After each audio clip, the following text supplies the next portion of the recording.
पश्चिम बंगाल की राजनीति में ऐतिहासिक बदलाव के बाद अब नई सरकार के गठन की तस्वीर तेजी से साफ होती जा रही है। गौरतलब है कि 15 साल से सत्ता पर काबिज ममता बनर्जी की पार्टी टीएमसी को मात देकर भारतीय जनता पार्टी ने राज्य में पहली बार प्रचंड जीत दर्ज की है। बता दें कि इसी के साथ बंगाल की सियासत में एक नए युग की शुरुआत होने जा रही है। आज 8 मई की शाम 4 बजे कोलकाता में बीजेपी विधायक दल की अहम बैठक बुलाई गई है, जहां नए नेता का चयन किया जाएगा।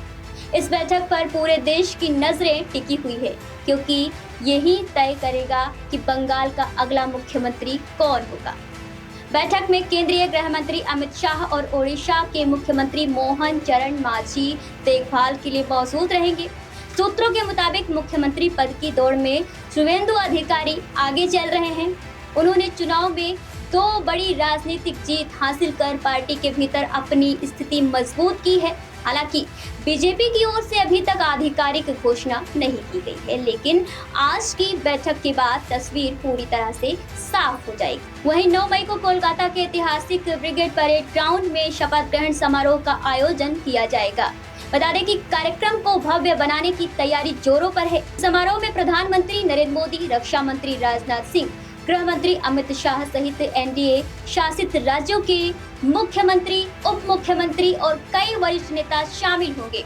वहीं बीजेपी सांसद राहुल सिन्हा ने इस मौके पर विपक्ष पर निशाना साधते हुए कहा है कि जिन लोगों ने ये दावा किया था कि 4 मई के बाद कोई केंद्रीय नेता बंगाल नहीं आएगा, आज वही लोग घर में बैठे हैं और अमित शाह खुद यहाँ मौजूद हैं।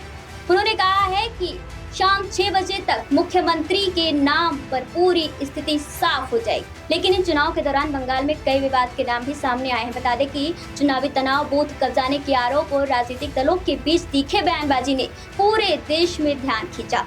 कई जगहों पर झड़पों की खबरें भी सामने आई, जिनमें कार्यकर्ताओं के घायल होने और संपत्ति को नुकसान पहुँचाने की घटनाएं भी शामिल रही।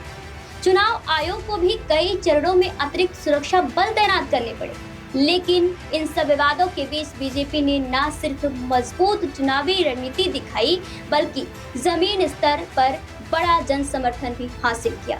और यही वजह रही कि पार्टी ने टीएमसी के लंबे शासन को खत्म कर इतिहास रच दिया। बहरहाल अब सबकी नजरें आज की बैठक और कल के शपथ ग्रहण समारोह पर टिकी है। क्या शुवेंदु अधिकारी ही बंगाल के पहले बीजेपी मुख्यमंत्री होंगे, या पार्टी कोई चौंकाने वाला फैसला करेगा, जैसा कि दिल्ली में हुआ था?